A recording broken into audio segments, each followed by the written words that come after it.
بيبدأ الفيلم مع طفلة عندها 12 سنة اسمها أبيجيل، وهي بتتدرب على رقص الباليه. وبنعرف إن أبيجيل بنت من عيلة غنية جدا، وده لأن هي بعد ما بتخلص تدريبها بتركب عربية فخمة مع السواق الخاص بيها علشان ترجع على القصر اللي هي عايشة فيه مع أبوها. وقدام القصر بيكون فيه عربية واقفة وبيكون فيها 2 من المجرمين، وبيكون دين بيراقب القصر، وزميلته سام بتخترق نظام الحماية وبتعطل كاميرات المراقبة اللي في القصر بالكامل. وبعدها بيبلغوا بيتر زميلهم واللي بيكون في عربية تانية، وبيكون معاه فرانك وريك وزميلتهم جوي. ولما بيعرفوا ان سام سيطرت على نظام الامن في القصر بيتحركوا على هناك بسرعة. وأول ما بيوصلوا بينزل ريك وبيطلع فوق سطح بيت قدام القصر، وبيكون معاه بندقية قنص. أما باقي زمايله فبيدخلوا للقصر بعد ما بتكون سام قدرت تفتح لهم كل الأبواب قدامهم. وأول ما بيوصلوا لأوضة النوم بتتصدم جوي لما بتعرف إن هم هيخطفوا طفلة عندها 12 سنة. فبيزعق لها فرانك وبيقول لها إن لو مش عاجبها الموضوع ممكن تنسحب وتسيبهم. فبتسكت جوي وبتستخبى معاهم جوه الأوضة، وبيستنوا أبيجيل لما تيجي علشان يخطفوها. وبعد شوية وقت سام بتبلغهم ان ابيجيل وصلت للقصر. واول ما بتدخل ابيجيل اوضتها بتتصل بامها وبتطمنها عليها، وبعدها بتقعد تكتب يومياتها. وفجأة بيهجم عليها فرانك وبيتر وبيحاولوا يمسكوها، لكن ابيجيل بتقاومهم وبتطعن فرانك بالقلم في ايده. فبيفقد فرانك اعصابه وبيكون عايز يضربها، لكن جوي بتمنعه وبتحقن ابيجيل بمخدر وبتخليها تنام في ساعتها. وفي اللحظة دي بتبلغهم سام ان كريس ابو ابيجيل وصل للقصر. وساعتها بيكون ريك مصوب بندقيته على كريس وبيستعد ان هو يقتله، ولكن فرانك بيبلغه ان هم خلاص خارجين من القصر. وبعدها بيحطوا ابيجيل جوه شنطة كبيرة وبيتحركوا بيها ناحية الباب الخلفي للقصر. وفي اللحظة دي جرس الانذار بيضرب والانوار كلها بتشتغل، وبيكون فرانك واللي معاه وصلوا للباب الخلفي. فبتفتح لهم سام الباب وبيتحرك دين بالعربية وبيقف قدامهم. وبعدها بيخرجوا كلهم وبيركبوا العربية وبيمشوا من المكان بسرعة. وساعتها بيسوق دين العربية بسرعة في شوارع المدينة. وبعدها بيوصلوا لقصر قديم في مكان بعيد، وهناك بيكون مستنيهم زعيمهم اللي اسمه لامبرت، واللي بيطلب منهم ان هم يحطوا ابيجيل في الأوضة ويكتفوها. وبعدها بيقف قدامهم وبيفكرهم بالتعليمات، وهي ان محدش فيهم يحكي اي معلومة عنه للتاني. وبنعرف هنا ان اسمائهم كلها مستعارة، وده علشان لو حد فيهم اتقبض عليه الشرطة ما تعرفش توصل لباقي العصابة. وبيقول لامبرت انه فاضل 24 ساعة والمهمة تخلص، وده بعد ما ابو الطفلة يدفع الفدية واللي قيمتها 50 مليون دولار. وبيعرفهم لامبرت ان بعد نجاح المهمة كل واحد فيهم هياخد 7 مليون دولار. وبيوجه لامبرت كلامه لجوي وبيقول لها ان هي الوحيدة اللي هتتعامل مع ابيجيل، اما الباقيين فمهمتهم هي مراقبة المكان لحد ما المهلة تخلص. وبعدها لامبرت بياخد منهم تليفوناتهم وبيقول لهم ان هو هيرجع لهم بعد 24 ساعة وبيسيبهم وبيمشي. بعدها بيروحوا كلهم على البار علشان يشربوا. وبيسألهم بيتر إذا كان حد فيهم يعرف طبيعة شغل أبو البنت اللي هم خطفوها. فبيقول دين إنه أكيد بيتاجر في العقارات أو صاحب شركة من شركات التكنولوجيا. وبيحاول دين إن هو يستعرض قدامهم مهاراته في الاستنتاج، ولكن جوي بتقوله إن هو فاشل واستنتاجه غلط. وبتقول إن أبو أبيجيل بيشتغل في الممنوعات أو في تجارة السلاح، وإلا ما كانش لامبرت قدر يوصل له ويجبره إن هو يدفع له 50 مليون دولار. فبيندهش فرانك من مهارة جوي وقدرتها على الاستنتاج، وبيطلع فلوس من جيبه وبيتحداها ان هي تقدر تعرف طبيعة شخصيته. فبتفاجئه جوي وبتقوله ان هو كان بيشتغل ضابط شرطة، وبتقوله ان هي عرفت ده من خلال طريقة اشاراته ليهم لما كانوا في القصر. ده غير ان هو بيحب السيطرة والتحكم. فبيسقف لها بيتر وبيطلع فلوس هو كمان وبيراهنها اذا قدرت تعرف شخصيته. ولكن بيتر بيتصدم لما جوي بتقوله ان هو كان بيتعرض للتنمر وهو صغير، وعلشان كده هو اهتم ان هو يبني جسمه ويبقى قوي. ده غير ان هو لما كبر انتقم من كل اللي كانوا بيتنمروا عليه. ووقتها سام بتدي جوي فلوس اقل من الباقيين وبتقول لها تحكي لها عن شخصيتها. فبتقول لها جوي ان هي المفروض اكتر واحدة فيهم تدفع فلوس، وده لانه باين عليها ان هي من عيلة غنية جدا. وبتقول لها ان هي بتشتغل مع العصابات علشان تسلي نفسها مش اكتر. وبعدها جوي بتقرب من ريك ولكنه بيقول لها ان هو ما معهوش فلوس. فبتعرفه ان هي هتحلل شخصيته مجانا، وبتقوله ان هي عرفت انه جندي سابق في الجيش من الوشم بتاعه.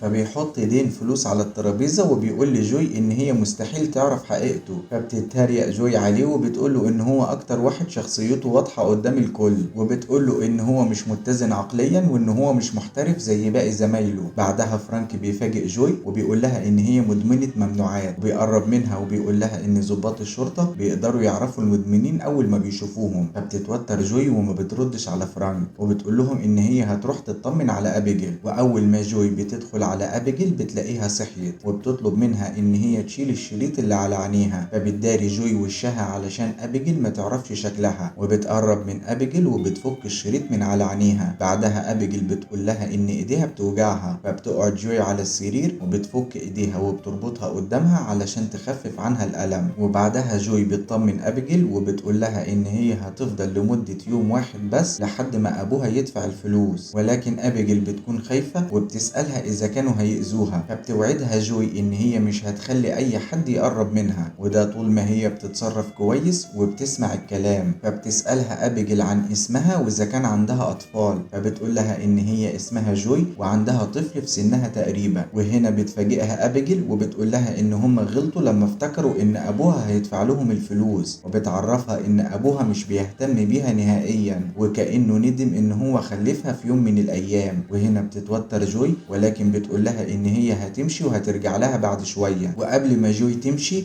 بتتصدم لما ابيجيل بتعتذر لها عن اللي هيحصل لهم. بعدها بترجع جوي للمجموعة وبتبلغ فرانك باللي ابيجيل قالته، وبتخمن جوي ان ابو ابيجيل ممكن يكون شخص شرير وهيأذيهم بسبب اللي هم عملوه. فبيتوتر فرانك وبيروح لابيجيل علشان يعرف منها مين هو ابوها، ولكنه بينسى يحط قناع على وشه. وبيتصدم لما بيلاقي ابيجيل قدامه والشريط متشال من على وشها. فبيرفع عليها المسدس وبيجبرها تبص بعيد عنه، وبيحط المسدس على راسها وبيسألها اذا كانت فاكرة ملامحه. فبتقول له هي خايفة ان هي ملحقتش تحفظ شكله لان هو خبى وشه بسرعة. فبيسألها فرانك عن اسم ابوها، وبيتصدم لما بتقول له ان ابوها اسمه كريس لازار. فبيرجع فرانك لزمايله وبيقول لهم ان هو هينسحب من العملية دي وان هو مش عايز نصيبه من الفلوس، وبيسيبهم وبيمشي. لكنهم بيمنعوه وبيطلبوا منه يفهمهم ايه اللي حصل. فبيقول لهم فرانك ان هم خطفوا بنت كريس زعيم المافيا. فبيتصدموا كلهم لما بيسمعوا اسمه، وبيظهر ان هم كلهم يعرفوه ما عدا سام. فبيقول لها ريك ان كريس بيسيطر على عالم الجريمة في البلد كلها. فبتقترح جوي عليهم ان هم يسيبوا ابيجيل في القصر ويهربوا، وبعدها يتصلوا بابوها ويعرفوه بمكان بنته. وهنا بيتعصب عليها فرانك وبيقول لها ان ابيجيل شافت وشه، وبيعرفها ان هي غلطت لما شالت الشريط من على وشها. فبتقول له جوي ان دي غلطته لان هو خالف التعليمات ودخل للبنت، والمفروض ان هي الوحيدة اللي مسموح لها ان هي تدخل لها. فبيتوتر بيتر وبيقول ان هم لازم يقتلوا ابيجيل لان هي شافت وش فرانك، وده معناه ان كلهم في خطر. ولكن دين بيفكرهم ان كل واحد فيهم هياخد 7 مليون دولار، وبيعرفهم ان ده مبلغ كبير جدا ويستاهل المخاطرة، وبيقنعهم ان هم يكملوا المهمة، وبعد ما ياخدوا الفلوس كل واحد فيهم يقدر يهرب لأي مكان في العالم. فبيوافقوا كلهم على كلام دين. وبعدها بيقرر فرانك ان هم يقسموا نفسهم لمجموعتين علشان يراقبوا المكان، وبيطلب من جوي ان هي تقفل كل الابواب تحسبا لاي هجوم ممكن يحصل عليهم من كريس ورجالته. اما ريك فبتكون مهمته هي مراقبة القصر من الخارج. بعدها بتمشي جوي جوه القصر علشان تقفل باقي الابواب، ولكن بتسمع صوت غريب فبتروح ناحيته، وبتكتشف ان الصوت ده جاي من شباك كبير في سقف القاعة. بعدها بتسمع صوت مرة تانية وبيكون جاي من مكان تاني، ولما بتروح هناك بتلاقي ريك قدامها وبيقول لها ان هو مش بيثق في اي حد من المجموعة اللي معاهم غيرها هي، وبيطلب منها ان هم يحموا بعض. فبتوافق جوي وبتسيبه وبتمشي. وفي الوقت ده سام بتدخل اوضة وبتشغل التلفزيون، وبعدها بتقعد على السرير علشان تتفرج وتسلي وقتها. وفجأة دين بيظهر من وراها وبيولع نار من ولعته وبيكون لابس قناع على وشه. فبتترعب سام وبتفضل تصرخ وبتزعق له. فبيقول لها ان هو بيهزر معاها مش اكتر، ولكنها بترفض تسمعه وبتطرده بره الاوضه. فبيمشي دين جوه القصر وبيتفاجئ لما بيلاقي قدامه جدار بيكون عليه رسومات قديمه، وبيتصدم لما بيشوف صوره ابيجيل موجوده في الرسومات دي، ولكنه ما بيحطش في دماغه وبيفتكر ان دي هلاوس بتحصل له بسبب الخمره والممنوعات اللي هو بيشربها. وبيروح على المطبخ علشان يدور على حاجه ياكلها، وفجاه باب القبو بيتفتح لوحده وبيسمع دين صوت جاي من القبو. فبينزل علشان يشوف ايه هو مصدر الصوت ده، وبيتخض لما بيظهر قدامه فار صغير، ولكنه بعدها بيهدى وبيرجع على المطبخ. ولكن فجأة شيء خفي بيشده من رجليه وبيوقعه على الارض. فبيصرخ دين وبيطلب المساعدة، وبيمسك في السلم وبيقاوم الشيء اللي بيشده جوه القبو. وفي اللحظة دي بتسمع سام صوت جاي من المطبخ، فبتروح علشان تعرف ايه اللي بيحصل، وهناك بتشوف دين وهو قاعد على الكرسي، واول ما بتقرب منه بتلاقي راسه مفصولة عن جسمه، وبتترعب سام وبتفضل تصرخ وبتطلب المساعدة. ولما بيجي زمايلها كلهم على صوتها بيستغربوا من اللي حصل، وبيقول فرانك ان جثة دين باين عليها وكأن حيوان مفترس هو اللي قتله. فبيقول لهم ريك ان كريس عنده قاتل محترف اسمه فال، واكيد فال قدر يتسلل للقصر وهو اللي قتل دين، وبعدها هيقتلهم كلهم واحد ورا التاني. وبيحكي ريك عن قصة قديمة ل3 من عصابة كريس الشرطة قبضت عليهم، وقبل المحاكمة بيوم واحد بس الشرطة خبتهم في دور عالي جوه فندق كبير، وقفلوا كل المخارج والمداخل اللي بتودي للمكان اللي فيه رجالة كريس. ومع ذلك تاني يوم لقوهم مقتولين وجثثهم متقطعة زي جثة دين. وساعتها انتشرت الأخبار إن كريس عنده قاتل محترف اسمه فال، ولكن محدش شافه قبل كده نهائيا. فبتستغرب سام وما بتكونش مصدقة القصة دي، لأنه مستحيل فال يدخل من الفندق إلا إذا كان فال ده حيوان مش بشر وقدر يتسلق المبنى ودخل من الشباك. فبيأكد لها فرانك وبيتر إن هما سمعوا القصة دي قبل كده، وبتقاطعهم جوي وبتقول لهم إن هما لازم يروحوا يطمنوا على أبيجيل. فبيروحوا على أوضتها وبيلاقوها قاعدة في مكانها، وفي اللحظة دي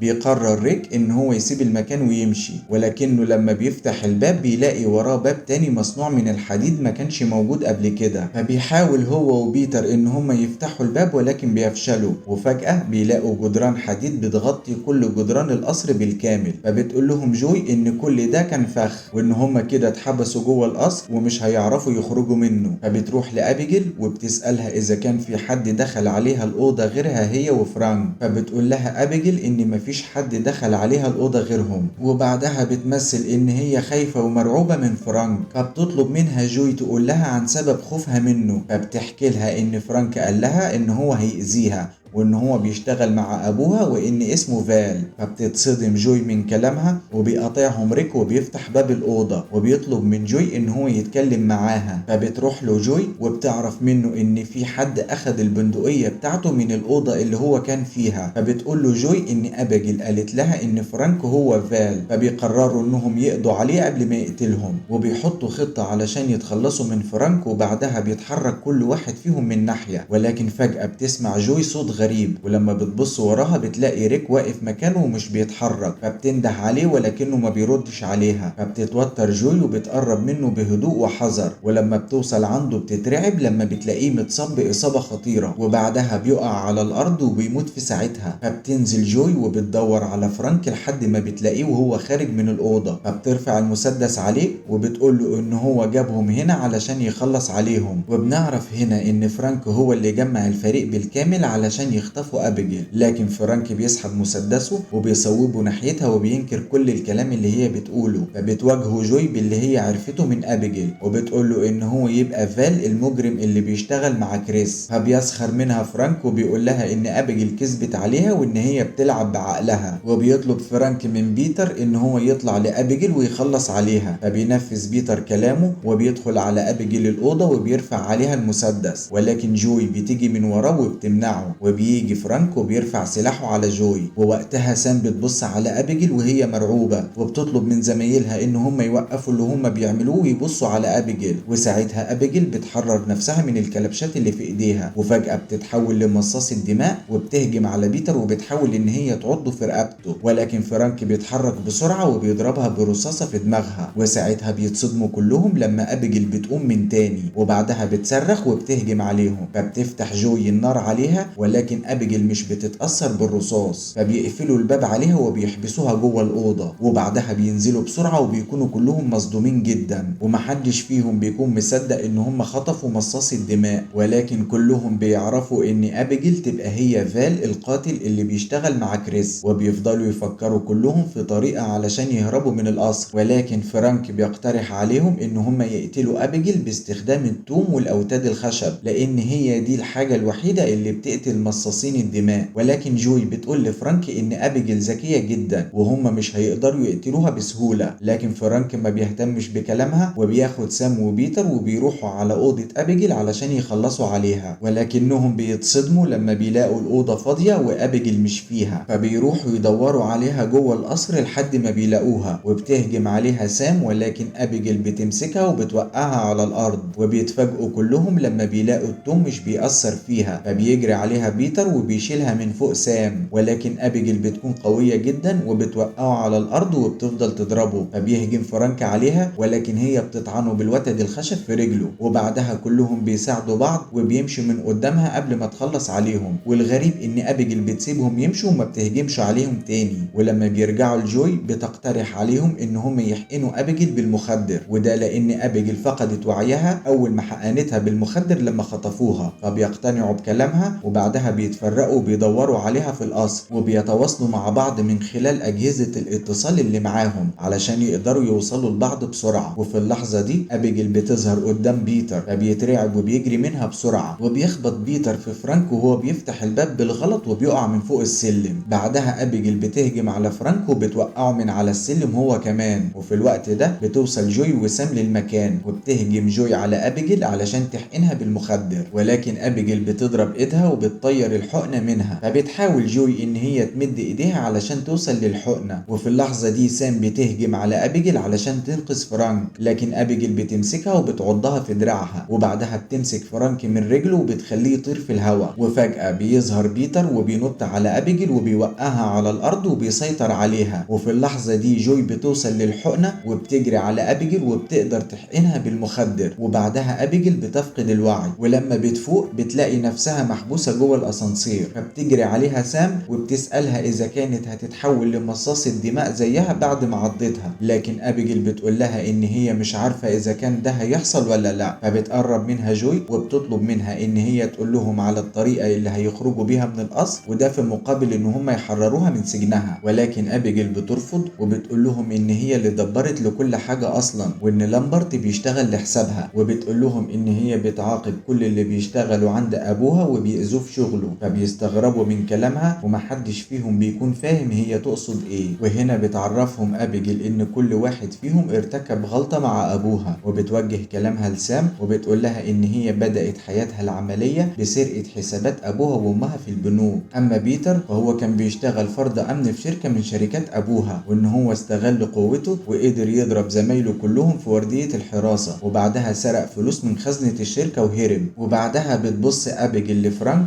وبتقول له ان هو ضابط شرطة شاطر جدا ولكنه فشل وخسر وظيفته بعد ما قبض على 3 من رجالة ابوها وحبسهم في الفندق، وبتعرفه ان هي كانت حزينة جدا وهي بتقتل رجالة ابوها علشان ما يشهدوش ضده في المحكمة، وبتعرفه كمان ان ابوها خسر 3 من اهم المساعدين بتوعه، وبعدها بتبتسم ابيجيل لجوي وبتقول لها ان هي كانت بتشتغل ممرضة في الجيش ولكن تم طردها من الخدمة لان هي تعاطت الممنوعات اثناء خدمتها، وبعدها اشتغلت ممرضة مع عصابات المافيا، وبسبب ادمانها للممنوعات اتسببت في قتل واحد من رجالة ابوها بالغلط وهي بتعالجه، فبتقرب منها جوي وبتبدأ تحلل شخصيتها وبتقول لها ان هي مهما اتخلصت من اعداء ابوها عمرها ما هتخلي ابوها يحبها، وان هي هتفضل طول عمرها بنت مكروهة واهلها مش بيحبوها ودايما مشغولين عنها، فبتقول لها ابيجيل ان هي بتشغل وقت فراغها بيهم وبالناس اللي زيهم، وبتفاجئهم ابيجيل وبتعرض عليهم صفقة وبتقول ان الشخص اللي هيحررها هتسيبه عايش ومش هتقتله، فبيسحب بيتر سلاحه وبيرفعه على زمايله وبيقرب ناحية الاسانسير علشان يحرر ابيجيل، لكن جوي بتضربه بالنار في بطنه وبتمنعه وبتقول له ان اصابته خفيفة وبتطلب منه يبعد عن الاسانسير علشان تعالجه، فبينفذ بيتر كلامها وبتفهمه جوي ان ابيجيل بتخدعه ولو كان حررها كانت هتقتله هو اول واحد، وبعدها بتروح جوي مع سام وبيتر علشان يعالجوا بيتر وبيسيبوا فرانك مع ابيجيل، فبتحاول ابيجيل ان هي تقنع فرانك انه يفتح باب الاسانسير ويخرجها، فبيقول لها فرانك ان هو ممكن يعمل كده ولكن لو قالت له ازاي يقدر يخرج من القصر، فبتوافق ابيجيل وبتوصف له مكان باب سري في المكتبة وبتقول له على اسم كتاب معين اول ما هيسحبه هيلاقي الباب اتفتح، وبعدها بتطلب ابيجيل من فرانك ان هو يحررها حسب اتفاقهم، لكن فرانك بيرفض وبيقول لها ان هو خدعها وان هو هيسيبها وبيسيبها محبوسة في مكانها للأبد. فبتتعصب أبيجيل وبتكسر باب الأسانسير بضربة واحدة وبتخبط فرانك وبتوقعه على الأرض، وبعدها بتهجم عليه وبتكون على وشك إن هي تقتله. فبتتحرك جوي بسرعة وبتكسر ألواح الخشب اللي على الشباك علشان تخلي أشعة الشمس تدخل للمكان، وأول ما بتيجي أشعة الشمس على جسم أبيجيل بتسبب لها إصابة قوية جدا. فبتصرخ أبيجيل وبتجري بعيد علشان تستخبى من ضوء الشمس. وبعدها فرانك بياخد جوي وزمايله وبيروحوا على المكتبة، وبيفضل فرانك يدور على اسم الكتاب اللي قالت عليه أبيجيل لحد ما بيلاقيه، ولكن لما بيسحب الكتاب ما بيلاقيش أي باب بيتفتح. فبيفهم إن أبيجيل خدعته. وهنا بتقترح سام عليهم إن هم يدوروا على مصدر للطاقة علشان يستخدموا الكهرباء ويفتحوا الأبواب. فبيقتنعوا بكلامها وبيقسموا نفسهم لفريقين، وبيروح بيتر مع سام ناحية القبو، وبتتحرك جوي مع فرانك للناحية التانية من القصر. ولكن فجأة بتتحول سام لمصاص الدماء وبتكون تحت سيطرة أبيجيل. وهنا بتأمرها أبيجيل إن هي تقتل بيتر، فبتهجم سام عليه وبتعضه في رقبته وبتموته. وفي اللحظة دي جوي وفرانك بيسمعوا صوت سام وهي بتنده عليهم وبتقول لهم إن هي شافت أبيجيل. فبيروحوا على مكانها بسرعة، ولكن بيترعبوا لما بيلاقوها اتحولت لمصاص الدماء. فبيجروا بسرعة من قدامها قبل ما تهجم عليهم وتقتلهم، وبتجري وراهم سام علشان تمسكهم وتخلص عليهم. لكن جوي بتعكس ضوء الشمس على سام وبتموتها. وفي اللحظة دي بيتفتح الباب السري قدام جوي وفرانك، ومع انهم بيكونوا شاكين ان ده ممكن يكون فخ، ولكن بيدخلوا من الباب على امل ان هم يلاقوا مخرج. وبيفضلوا ماشيين لحد ما بيلاقوا نفسهم قدام غرفة تحكم، وساعتها بيتصدموا لما بيلاقوا لامبرت جوه الغرفة، وبيتصدموا اكتر لما بيعرفوا ان هو مصاص دماء زي ابيجيل. فبيقول لهم لامبرت ان هو هيعرض عليهم صفقة بمقابل ان هم يخرجوا من القصر، ولكن جوي بترفض ان هي تسمع كلامه وبتهجم عليه. فبيمسكها بقوة وبيسيطر عليها. وساعتها فرانك بيقول للامبرت ان هو خدعه. فبيعرفوا لامبرت ان ابيجيل حولته لمصاص دماء، وده بعد ما عرفت ان هو ساعد فرانك في مهمته في القبض على رجالة ابوها. وبيقول لامبرت ان هي هددته بقتل عيلته كلها لو ما سمعش كلامها ونفذه، وان هو بقاله سنين بيساعد ابيجيل في ان هو يجيب لها كل اعداء ابوها للقصر ده علشان تقتلهم. وبيظهر ان لامبرت عايز يقتل ابيجيل وابوها ويخلص منهم للابد. وبيقول لامبرت لفرانك ان هو بلغ كريس ابو ابيجيل باللي بيحصل وان هو في طريقه للقصر، وبيطلب لامبرت من فرانك ان هو يساعده علشان يخلص منهم، وده في مقابل ان هو هينفذ له كل اللي هو عايزه. ولكن لامبرت بيفهم فرانك ان قبل كل ده هو لازم يحوله لمصاص دماء زيه. وهنا بتتخض جوي وبتحاول تقنع فرانك ان هو يرفض، ولكنه ما بيسمعش كلامها وبيوافق على عرض لامبرت. وساعتها لامبرت بيضرب جوي وبيفقدها الوعي، وبعدها بيمسك فرانك وبيعضه. وبعد شوية وقت جوي بتسترد وعيها وبتلاقي فرانك اتحول لمصاص دماء. وساعتها لامبرت بيأمره ان هو يقتلها، ولكن فرانك بيطعنه في ظهره وبيموته. وفجأة بتوصل ابيجيل للمكان وبتهجم على فرانك علشان تقتله، ولكن فرانك بيكون اقوى منها وبيقدر يتغلب عليها. وفي اللحظة دي جوي بتجري على اجهزة التحكم وبتقدر ان هي تلغي الاجراءات الامنية اللي شغالها لامبرت علشان يخليهم محبوسين جوه القصر. وبعدها بتاخد تليفونها وبتجري بكل سرعتها علشان تهرب من القصر، ولكن فرانك بيحصلها وبيمسكها وبيرفعها في الهواء وبيعرفها ان هو هيخليها لعبة في ايديه، وبعدها بيرميها ناحية الارض علشان يموتها. ولكن ابيجيل بتظهر فجأة وبتمسكها قبل ما تقع على الارض وتموت. ووقتها بتكون جوي مرعوبة جدا منها، ولكن ابيجيل بتطمنها وبتقول لها ان فرانك جواه شر كبير جدا، وعلشان كده هي مش هتقدر تخلص عليه لوحدها. وبتطلب منها ان هي تساعدها علشان تقتله، وبعدها هي هتخليها تخرج من القصر. فبتوافق جوي لان مفيش قدامها اي حل تاني، وبتهجم هي وابيجيل على فرانك وبيقدروا ان هم يتغلبوا عليه وبيموتوه. وبعدها بيوصل كريس للبيت وبيظهر ان هو مصاص دماء زي بنته، وبيكون كريس عاوز يهجم على جوي ويعضها، لكن ابيجيل بتقف قدامه وبتقول له ان جوي انقذتها من الموت. فبيتراجع كريس وبيسمح لجوي ان هي تمشي من القصر. وقبل ما جوي تمشي بتشكرها ابيجيل على مساعدتها ليها، لكن جوي ما بتردش عليها وبتخرج من القصر وهي مش مصدقة ان هي لسه عايشة. وبتركب العربية وبتمشي من المكان المرعب ده بعد ما اتكتب لها عمر جديد. ولحد هنا وبيخلص الفيلم. الفيديو ده كتبته ومنتجته صوفي، ولو عجبكم الفيديو اعملوا لايك واشتراك في القناة وفعلوا زر الجرس علشان تشوفوا فيديوهاتنا الجديدة، وتابعونا على فيسبوك وتيك توك وانستجرام. واشوفكم الفيديو اللي جاي، واحلى سلام.